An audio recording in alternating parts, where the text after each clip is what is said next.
你是否常常感到精力不济？明明年纪不大，却总觉得疲惫不堪？你是否发现自己内心焦虑，衰老的比想象中更快？这些现代人普遍的困惑背后，隐藏着一个更深层次的问题。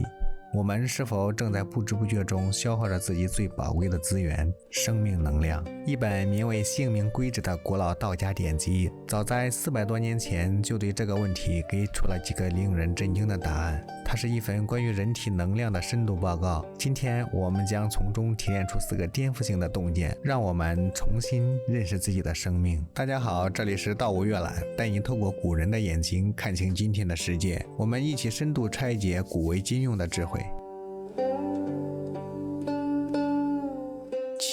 我们总以为宇宙的构成复杂难解，但性命规旨却将其简化到了极致。它指出，构成宇宙、天地和生命的最根本能量只有一个字：气。但它并非一个静止的概念，而是一场壮丽的宇宙演化。最初是一气翻极的太乙状态，万物尚未诞生，只有无穷的潜能。随后能量开始动荡，阴阳初感，是为太乙，也就是道生一。接着阴阳判分，清浊各异，宇宙进入太极状态，即一生二。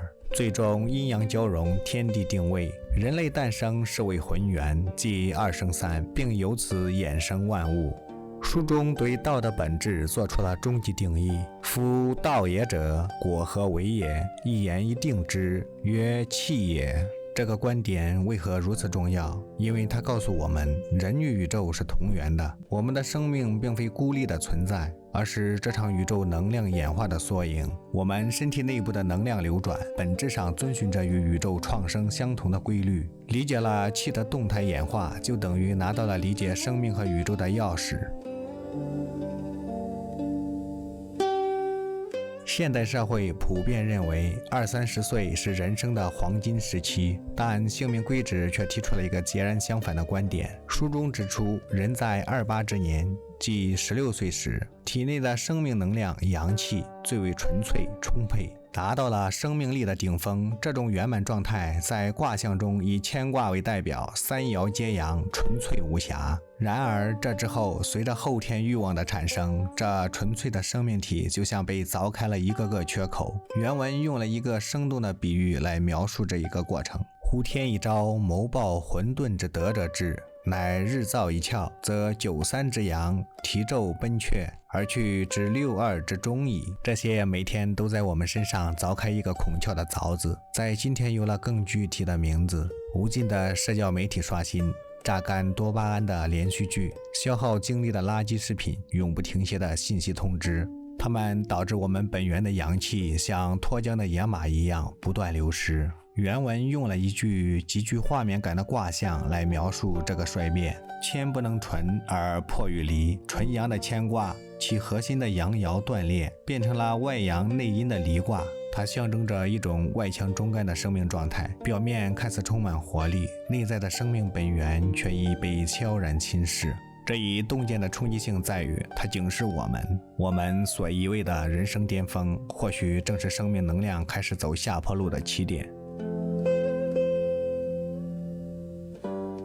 生命的能量流失听起来令人沮丧，但性命规旨同时给出了充满希望的解决方案。他指出，生命的衰退并非不可逆转，其秘诀在于一场深刻的内在修行——驱坎舔离。这套方法与上一个洞见完美呼应。当纯阳的乾破为离时，流失的阳气并没有消失，而是被阴气包裹，形成了另一个卦象——坎卦，即坤有所寒而始于坎。坎卦的形态是2阴加1阳，代表着我们宝贵的本源阳气被困在了后天的欲望和烦恼阴气之中。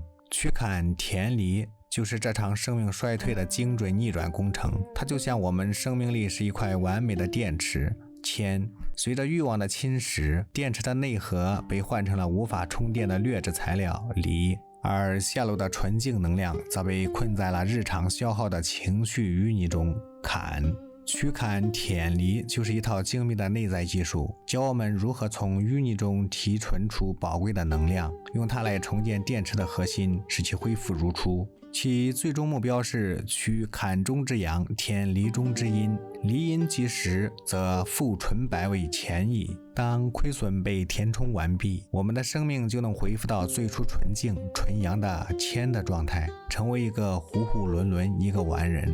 更令人向往的是，这还不是终点。书中描绘了更高的生机路径，之后还可以金丹成，能量核心形成，圣胎元，精神胚胎成熟，最终真人现，真正圆满的自我显现，获得大自在。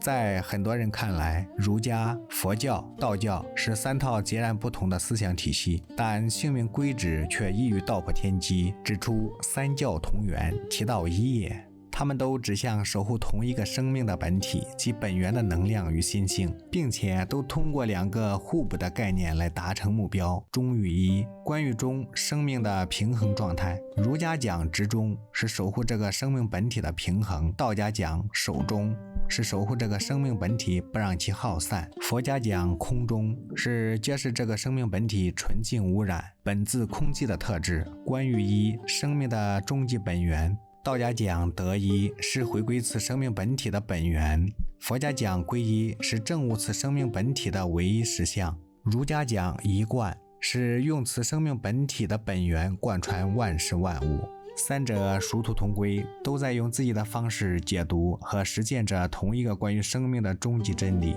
正如原文所强调的，教随分3，其道一也。这个观点意义深远，它打破了思想流派之间的壁垒，揭示了所有伟大的智慧传统，无论外在的形式如何，最终都指向同一个答案：如何更好地理解和管理我们的生命。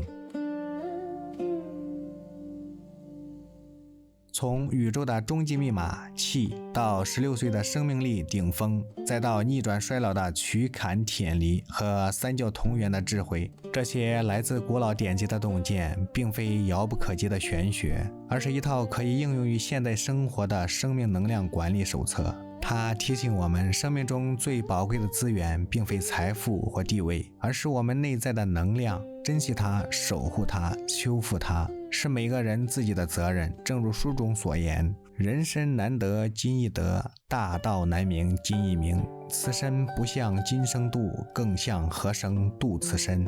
生命如此难得，真理就在眼前。在了解了这些之后，请扪心自问，在你的日常生活中，从拿起手机的那一刻到深夜入睡前，哪一个不经意的习惯，正是那个正在日造一窍的凿子？感谢你的聆听，这里是道无阅览，我们下期再见。